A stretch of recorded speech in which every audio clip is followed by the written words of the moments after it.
Hello friends, welcome to Punjab success mantra. आज के session में हम प्रीलिम्स 2013 में जो इकोनॉमिक्स के क्वेश्चन पूछे गए हैं उनको डिस्कस करने वाले हैं। तो चलिए दोस्तों शुरुआत करते हैं। पहला क्वेश्चन देखते हैं। The department of currency management RBI receive notes from 4 currency note printing presses in the country, out of which 2 are owned by the government of India and 2 by RBI. Which one of the following is not amongst these? A. सल्बोनी, B. Mysore, C. Dewas या D. Hyderabad. तो दोस्तों जो देवास है ये क्या है? Government की printing press है। जो सल्बोनी कहां पर है? वेस्ट बंगाल में। मैसूर कर्नाटक में, आप लोग जानते ही हैं। सल्बोनी और मैसूर जो है वो आरबीआई ओन करती है। ये प्रिंटिंग प्रेसेस है करेंसी, जहां पर की नोट्स प्रिंट होते हैं। तो गवर्नमेंट की जो दूसरी है वो कहां पर है? वो है नासिक, महाराष्ट्र में, एंड नॉट इन हैदराबाद। तो इसका जो करेक्ट ऑप्शन होना चाहिए वो डी, यानी कि हैदराबाद होना चाहिए। तो 4 प्रिंटिंग प्रेसेस हैं। आरबीआई की कहां पर है? सल्बोनी और मैसूर में। और गवर्नमेंट की कहां पर है? नासिक में और देवास में। हैदराबाद में क्या है? हैदराबाद में मिंट्स है। मिंट्स मतलब कहां? जहां पर कॉइन्स मिंट होते हैं, कॉइन्स बनते हैं। तो मिंट्स कहां कहां पर है? एक तो हैदराबाद में, नोएडा में, बॉम्बे एंड कैलकाटा। ये 4 मिंट्स हैं जहां पर कि कॉइन्स को मिंट्स किया जाता है। सेकंड क्वेश्चन देखते हैं। The first bank note issued by the RBI of in India in January 1938 was bearing the portrait of which of the following? George 6, queen Victoria, George 5 या फिर एडवर्ड 8। किसकी उस पे कहना चाहिए पोर्ट्रेट थी नोट पर? जैसे अब महात्मा गांधी की होती है, तो 1938 में जब पहला जो नोट इशू हुआ था तब किसकी थी? इसका करेक्ट आंसर इज जॉर्ज 6 की पोर्ट्रेट उस पर थी। थर्ड क्वेश्चन देखते हैं। Consider the following statements regarding the high powered money. Important क्या चीज है कि हाई पावर्ड मनी के बारे में पूछा गया है। क्या स्टेटमेंट्स हैं देखते हैं। फर्स्ट स्टेटमेंट है, it is the total liability of monetary authority of India. Second, it consist of currency notes and coins in circulation with the public and world cash of commercial banks and deposits held by the government of India and commercial banks with RBI. Third, the deposits are not refundable by RBI on demand from deposit holders. तो high powered money को ही monetary base भी कहा जाता है। ये क्या होता है? It is the total liability of monetary authority of India. High powered money को ही टोटल लायबिलिटी कहा जाता है। मॉनेटरी अथॉरिटी यानी कि आरबीआई। तो जो फर्स्ट स्टेटमेंट है ये तो करेक्ट है। सेकंड स्टेटमेंट में कि हाई पावर्ड मनी में क्या क्या आता है, तो हाई पावर्ड मनी में जो भी करेंसी है सर्कुलेशन में, चाहे वो नोट्स हो चाहे वो कॉइन्स हो, जो भी सर्कुलेशन में है, प्लस जो भी पैसा बैंक्स के पास रखा हुआ है वो भी आता है, प्लस जो भी डिपॉजिट्स गवर्नमेंट के पास रखे हुए हैं या कमर्शियल बैंक्स के आरबीआई के पास रखे हैं वो भी हाई पावर्ड मनी का हिस्सा होते हैं। तो सेकंड स्टेटमेंट भी करेक्ट है। Third statement, the deposits are not refundable by RBI. अब भाई लायबिलिटी क्या है मॉनेटरी अथॉरिटी की? यही तो लायबिलिटी है कि जो भी करेंसी सर्कुलेशन में है, जो भी उसके पास डिपॉजिट्स हैं, तो आरबीआई क्या करता है? एक गारंटी तो देता है। अगर मान लीजिए आपके पास 500 का नोट है तो वो क्या है? वो कागज का टुकड़ा है, उसकी कोई वैल्यू नहीं है, बट उस पर क्योंकि आरबीआई की गारंटी है कि अगर कल के दिन को कोई आपसे वो 500 को नोट लेने से मना करता है तो आप आरबीआई के पास आइए, आपको आरबीआई 500 रुपीस की वर्थ या तो गोल्ड देगा या कुछ और चीज देगा कि आपकी 500 रुपए की वर्थ इंटैक्ट रहे।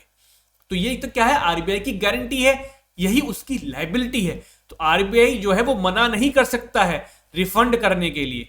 तो ये नॉट रिफंडेबल जो वाली बात है ये गलत है। तो थर्ड स्टेटमेंट इज इनकरेक्ट। अब ऑप्शंस देखते हैं। Which of the following statements are correct? A only 1, B 1 and 2, C 2 and 3 या डी ओनली 3। तो करेक्ट कौन से? 1 एंड 2। तो आंसर क्या होना चाहिए? बी।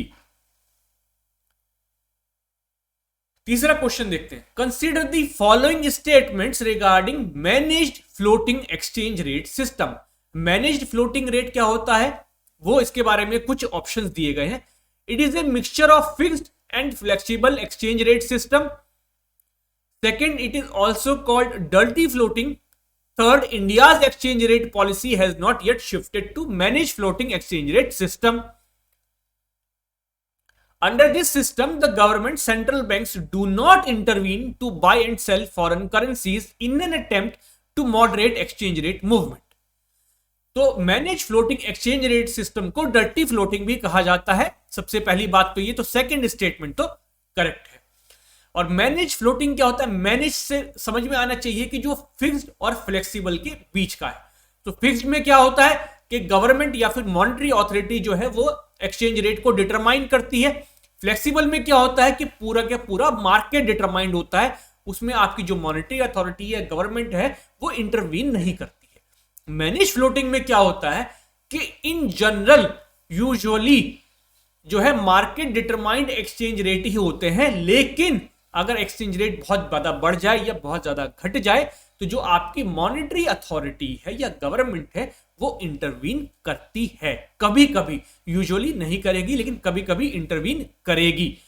तो it is a mixture of fixed and flexible, तो ये भी स्टेटमेंट करेक्ट है। ये जो फोर्थ स्टेटमेंट है कि कभी नहीं करेगी, ये गलत है। India's exchange rate policy, India की जो है हैज नॉट येट शिफ्टेड, तो ये स्टेटमेंट भी गलत है। इंडिया में कोई फिक्स्ड एक्सचेंज रेट सिस्टम नहीं है, एक तरह से मैनेज्ड फ्लोटिंग ही है इंडिया में। कौन से statements are not correct? A only 2, B 1 and 3, C 2, 3 and 4 या डी 3 and 4। तो इसका करेक्ट ऑप्शन क्या होगा? D 3 and 4। Goods and services tax GST is the next logical step towards comprehensive indirect tax reforms in the country. Consider the following statements with respect to GST. क्या statements है? First, with the introduction of GST, the burden of central sales tax will be removed. Second, for introduction of GST at state level, state should be given the power to levy tax on services. तो जब GST आया तो ये बात चल रही है 2013 के प्रीलिम्स में पूछा गया, तो जब प्रपोज्ड होगा तो जीएसटी में जो है सेंट्रल सेल्स टैक्स सब्ज्यूम हो गया है। तो जो सेंट्रल सेल्स टैक्स है वो रिमूव हो गया है, अब वो जीएसटी के अंदर सब्ज्यूम हो गया। जो भी जीएसटी रेट है वो सब इंक्लूडिंग होता है, उसमें कोई सेंट्रल सेल्स टैक्स अलग से नहीं देना पड़ता है। तो ये जो स्टेटमेंट है वो करेक्ट है। अब जीएसटी जो है वो सेंट्रल और स्टेट दोनों के लिए लागू होता है ना। जो भी जीएसटी रेट होता है उसमें कुछ हिस्सेदारी सेंटर की होती है, कुछ स्टेट्स की होती है, और इसमें सर्विसेज भी इंक्लूड है, क्योंकि जीएसटी का मतलब क्या है? Goods and services tax. तो इसमें जब आपका जीएसटी आ जाएगा तो स्टेट्स को क्या पावर मिल जाएगी? To levy tax on services. तो ये बात भी सही है कि जो सर्विस टैक्स लगता था, जो कि सेंट्रल गवर्नमेंट लेती थी, अब स्टेट की भी अथॉरिटी हो जाएगी कि वो सर्विस टैक्स को ले सकता है। कहना की चाहिए जो सर्विसेज पे टैक्स लगता था उसमें अब उसकी भी हिस्सेदारी होगी। तो ये स्टेटमेंट भी करेक्ट है। ऑप्शंस देखते हैं, A only 1, B only 2, C both 1 and 2 या डी नाइदर 1 nor 2। तो दोनों स्टेटमेंट्स यहां पर करेक्ट हैं। तो आपका ऑप्शन क्या होना चाहिए? सी। सिक्स्थ क्वेश्चन क्या है? Which of the following measures would contribute to inflation more? इसमें से कौन सा अगर स्टेप लिया जाएगा तो इन्फ्लेशन और ज्यादा बढ़ेगा? ऑप्शंस देखते हैं। Repayment of public debt, borrowing from public to finance budget deficit, C reducing fiscal deficit, या फिर D creating new money to finance budget deficit. Repayment of public debt, repayment of public debt का मतलब क्या कि जो भी सरकार की लायबिलिटी थी, जो भी डेट कर्जा लिया हुआ था, अगर वो उसको चुकाती है तो क्या इन्फ्लेशन बढ़ेगा? जब गवर्नमेंट अपनी कर्जा चुका रही है तो क्या होगा कि उसके पास एक इनकम तो बंधी हुई है, उसका ज्यादा पैसा अगर अपना कर्जा चुकाने में चला गया तो गवर्नमेंट क्या होगी? अब कम खर्चा करेगी। अब अगर खर्चा कम करेगी तो जो मनी सप्लाई है इकोनॉमी में वो रिड्यूस होगा, लोगों के हाथ में पैसा कम पहुंचेगा तो इन्फ्लेशन बढ़ेगा तो नहीं, है ना, ज्यादा इन्फ्लेशन में कंट्रीब्यूट नहीं करेगा। तो रीपेमेंट ऑफ पब्लिक डेट से इन्फ्लेशन इंक्रीज नहीं हो सकता। Borrowing from public to finance budget deficit, कि मान लीजिए कि सरकार के जो एक्सपेंडिचर है वो ज्यादा है, इनकम कम है, उसके पास क्या है? डेफिसिट है। तो उस डेफिसिट को पूरा करने के लिए सरकार अगर बोरो करती है, मतलब कर्जा लेती है पब्लिक से, तो क्या होगा, अगर वो पैसा पब्लिक से ले रही है तो क्या होगा कि पब्लिक से हाथ से पैसा निकल गया, है ना। तो जो लिक्विडिटी थी मार्केट में वो कम हो गई। अगर लिक्विडिटी कम होती है तो डिमांड भी रिड्यूस होगी, और अगर डिमांड रिड्यूस होगी तो इन्फ्लेशन रिड्यूस होगा, ना कि इंक्रीज होगा। तो इस स्टेप से भी क्या नहीं होगा, आपका इन्फ्लेशन नहीं बढ़ेगा। Reducing fiscal deficit, fiscal deficit क्या होता है, सरकार का टोटल एक्सपेंडिचर माइनस इनकम, यही उसका फिस्कल डेफिसिट है। तो अगर फिस्कल डेफिसिट को कम करना है तो सरकार अपना क्या करेगी, अपना एक्सपेंडिचर को कम करेगी। सरकार अगर इकोनॉमी में एक्सपेंडिचर कम करेगी तो क्या होगा कि जो लिक्विडिटी है, जो मनी सप्लाई है, वो रिड्यूस होगी। क्योंकि सरकार जब खर्चा करती है, मान लीजिए सब्सिडी देती है, मनरेगा में पैसा लगा रही है, तो लोगों के हाथ में पैसा पहुंचता है। अगर मान लीजिए वो एक्सपेंडिचर करना कम कर दे, है ना, इंफ्रास्ट्रक्चर कुछ क्रिएट ना करे जिससे लोगों को जॉब मिल रही है, तो जो पैसा है लोगों के हाथ में वो कम हो जाएगा, लिक्विडिटी रिड्यूस हो जाएगी। लिक्विडिटी रिड्यूस होगी तो इन्फ्लेशन भी रिड्यूस होगा, ना कि इंक्रीज। तो ये स्टेप भी नहीं हो सकता। Creating new money to finance budget deficit, जो भी उसका बजट डेफिसिट है, जो भी एक्सेस एक्सपेंडिचर करना किया है उसने, उसको पूरा करने के लिए वो नया पैसा छाप ले। तो जब नया पैसा छापेगा तो क्या होगा, वो पैसा एक्सेस हो गया, जितनी लिक्विडिटी होनी चाहिए थी इकोनॉमी में उससे एक्सेस में हो गई है ना, नया पैसा छापने की वजह से। तो जब नया पैसा छापा है, लिक्विडिटी आपने इंक्रीज करी है इकोनॉमी की, तो इन्फ्लेशन को वो बढ़ावा दे सकता है। तो इसलिए जो इसका करेक्ट ऑप्शन होगा वो ऑप्शन डी होगा। तो answer would be D. Seventh, demutualization in the context of stock market means separation of ownership from the management of the stock exchange. B, conversion of a stock exchange into a non-profit organization. C, unlisting of blue chip company from the stock exchange.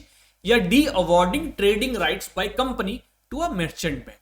तो demutualization का मतलब होता है जब किसी stock exchange की जो ownership है और मैनेजमेंट है उसको अलग अलग किया जाना चाहिए। म्यूचुअलाइजेशन का मतलब क्या है, म्यूचुअल, जो एक दूसरे को फायदा पहुंचाए। अगर ओनरशिप और मैनेजमेंट एक ही होगा, जो ओनर है वही मैनेज करेगा, तो क्या होगा कि वो हमेशा अपने फायदे की सोचेगा, जो भी स्टेक होल्डर्स है उनके फायदे की नहीं सोचेगा। तो इसलिए जब भी कोई स्टॉक मार्केट को एस्टेब्लिश किया जाता है तो डीम्यूचुअलाइजेशन किया जाता है कि जो ओनर है वो उसका मैनेजर नहीं होना चाहिए, जो मैनेजर है वो ओनर नहीं होना चाहिए। तो डीम्यूचुअलाइजेशन का मतलब क्या हुआ, separation of ownership from the management of stock exchange. तो करेक्ट ऑप्शन क्या होगा, ऑप्शन ए। 8th क्वेश्चन देखते हैं, consider the following statements. Forward Market Commission of India was earlier overseen by the Department of Consumer Affairs under the Ministry of Consumer Affairs, Food and Public Distribution. Second, at present, the Forward Market Commission is overseen by the Department of Economic Affairs under the Ministry of Finance, Government of India. Third, Forward Market Commission regulates the commodity futures and financial futures trading in the country. Which of the above statements are correct? जो forward market commission of India है ये कब establish हुआ था, ये 1953 में establish हुआ था under the forward contract regulation act, और ये पहले ministry of consumer affairs, food and public distribution के अंडर ही आता था। क्योंकि जो फॉरवर्ड मार्केट कमीशन का काम होता था वो क्या होता था कि जो कमोडिटी फ्यूचर्स हैं उनको मैनेज करना, और कमोडिटी में ज्यादातर क्या होती थी, ये फूड कमोडिटी या फिर एग्रीकल्चर कमोडिटीज ही ज्यादा होती थी, इसलिए इसको मिनिस्ट्री ऑफ कंज्यूमर अफेयर्स के पास रखा गया था। 2013 में इसको मिनिस्ट्री ऑफ कंज्यूमर अफेयर्स से शिफ्ट किया गया, कहां पर, मिनिस्ट्री ऑफ फाइनेंस के पास। तो पहला स्टेटमेंट भी ठीक है और सेकंड स्टेटमेंट भी ठीक है। थर्ड स्टेटमेंट क्या कह रहा है कि it regulates the commodity futures and financial futures trading. तो ये स्टेटमेंट गलत है, क्योंकि फॉरवर्ड मार्केट कमीशन सिर्फ कमोडिटी फ्यूचर्स को रेगुलेट करता है, फाइनेंशियल फ्यूचर्स को रेगुलेट नहीं करता है। तो इसके ऑप्शंस देखते हैं, A only 1, B only 2, C 1 and 2, या डी 1, 2 and 3। तो जो इसमें करेक्ट स्टेटमेंट्स है वो 1 and 2 है। तो ऑप्शन क्या होना चाहिए आपका, सी होना चाहिए। 9th क्वेश्चन क्या कहता है, consider the following statements regarding the non-performing asset. It is a loan or an advance where first interest and or installment of principals remain overdue for a period of more than 90 days in respect of a term loan. Second, the installment of principal or interest thereon remains overdue for 2 crop seasons for short duration crops. Third, the bill remains overdue for a period of more than 90 days in the ease of bills purchase and discounted. तो NPA की क्या definition है या क्या criteria है वो पूछा गया है. तो एनपीए वो लोन है जो बैंक ने दिया है जब उस पर की इंटरेस्ट या इंस्टॉलमेंट नहीं आता है 90 डेज तक in respect of a term loan. तो ये बिल्कुल ठीक है. अगर क्रॉप लोन्स हैं तो वो कब एनपीए होंगे? जब 2 क्रॉप सीजन्स तक भी पैसा बैंक के पास वापस नहीं आता, उनके पास इंस्टॉलमेंट नहीं आती है शॉर्ट ड्यूरेशन क्रॉप्स में. अगर लॉन्ग ड्यूरेशन क्रॉप्स हैं तो उसमें एक सीजन में अगर पैसा नहीं आता है तो वो एनपीए हो जाता है. The bill remains overdue for a period of more than 90 days in the case of bills purchase and discounted. मतलब कि मान लीजिए कोई बिजनेसमैन है, उसको कहीं से पैसा मिलना है ना, तो और उसको पैसे की अभी जरूरत पड़ जाती है तो वो बैंक्स के पास जाकर के वो बिल दिखा सकते हैं कि देखिए मेरे को 2 महीने बाद या 6 महीने बाद इतना पैसा आने वाला है, आप मुझे इसके ऊपर लोन दे दीजिए. तो बैंक जो है वो जनरली लोन दे देते हैं उसके ऊपर, तो उसको बिल डिस्काउंटिंग कहते हैं. तो अगर बैंक्स के पास 6 महीने बाद भी या उसके बाद भी जो भी उसने लोन लिया है उसकी इंस्टॉलमेंट नहीं आती है 90 डेज तक, तो वो भी एनपीए कहलाया जाएगा. तो जो सेकंड स्टेटमेंट है वो भी करेक्ट है और जो थर्ड स्टेटमेंट है वो भी करेक्ट है. तो एनपीए के ये क्राइटेरिया जो दिए गए हैं तीनों ही करेक्ट हैं. तो इनके ऑप्शंस देखते हैं. A only 1, B 1 and 3, C 1 and 2 या डी 1, 2 and 3. जैसे कि मैंने कहा कि तीनों ही करेक्ट स्टेटमेंट्स हैं, तो इसका आंसर क्या होना चाहिए? डी. 10 क्वेश्चन देखते हैं. Twin deficit basically refers to lack of investor confidence and high fiscal deficit, B lack of positive credit rating and high fiscal deficit, C situation of huge outflow of foreign institutional investors and rising fiscal deficit, या D situation of large current account and fiscal deficit. तो ये बहुत easy question है.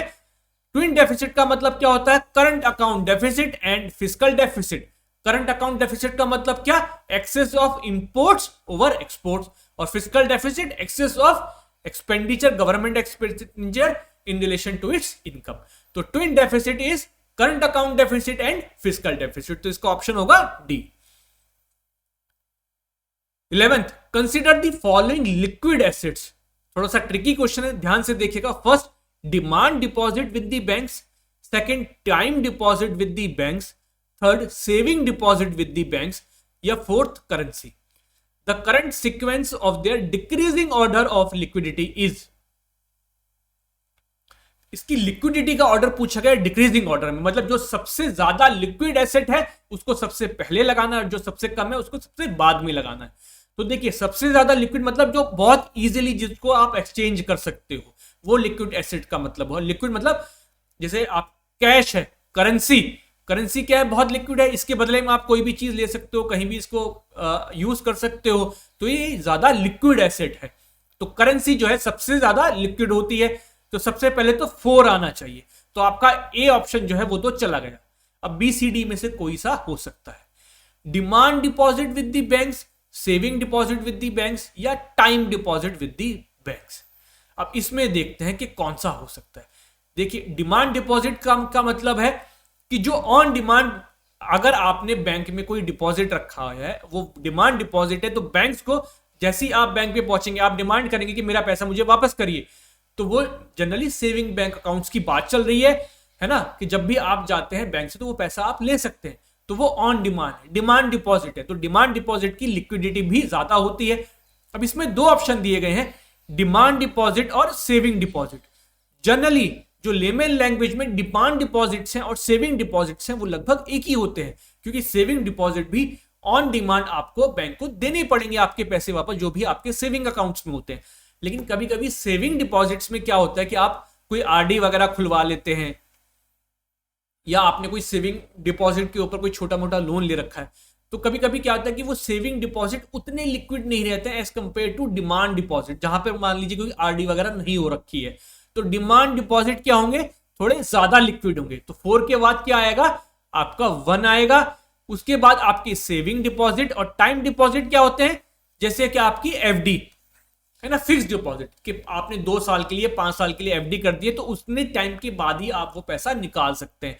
तो time deposit in सब में सबसे कम liquid होंगे, तो सबसे बाद में 2 आना चाहिए। तो करेक्ट सीक्वेंस क्या होगा, 4 1 3 2। तो correct option would be C. 12th question देखते हैं।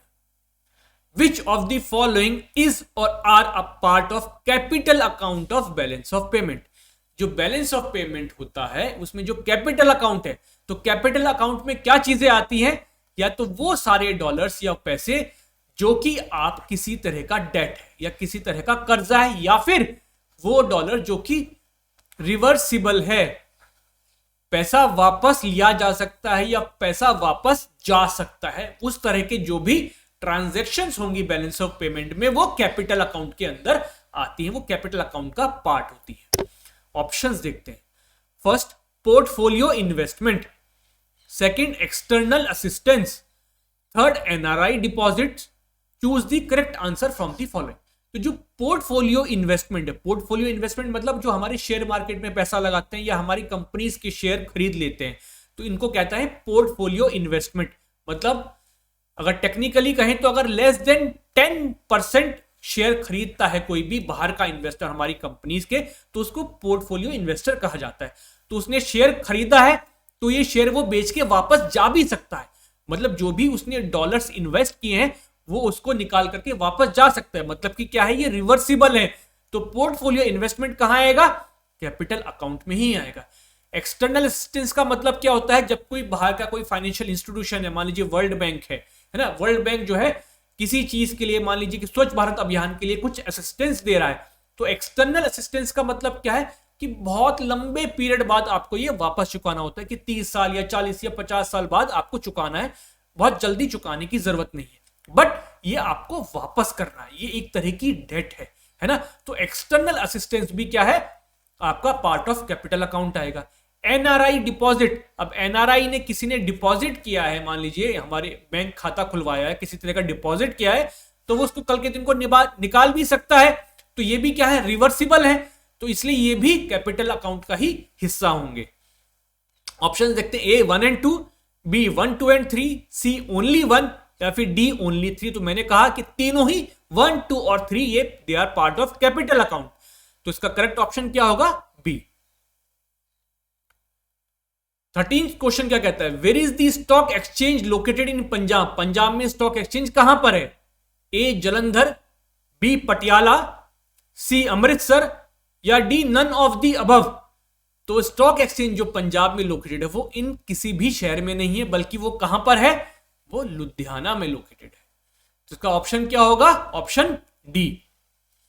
तो दोस्तों ये क्वेश्चंस थे इकोनॉमिक्स के, जो कि प्रीलिम्स 2013 में जो है वो पूछे गए। इसमें जो है आपको ट्रेंड देखना चाहिए या किस तरह के क्वेश्चन ज्यादा पूछे जा रहे हैं। तो आपकी जो बैंकिंग से रिलेटेड क्वेश्चन है, अभी तक हम 3 क्वेश्चन पेपर ऑलरेडी देख चुके हैं, तो बैंकिंग के आपके सबसे ज्यादा क्वेश्चन होते हैं इकोनॉमिक्स में। उसके बाद जो कहना चाहिए कि गवर्नमेंट के या तो बजट से रिलेटेड होते हैं, जो बेसिक कॉन्सेप्ट्स हैं, या फिर आपके कैपिटल अकाउंट या करंट अकाउंट, मतलब कि जो बैलेंस ऑफ पेमेंट जो कि बेसिक्स के ऊपर है, वो क्वेश्चंस भी होते हैं, है ना। तो आपको इन पर खास ध्यान रखने की जरूरत है। सबसे जो स्ट्रांग आपको करना है पंजाब पीसीएस के लिए इकोनॉमिक्स में, वो बैंकिंग है। तो बैंकिंग के क्वेश्चन पर आपको खास ध्यान रखना है और उनकी थोड़ी इन डेप्थ स्टडी करनी है।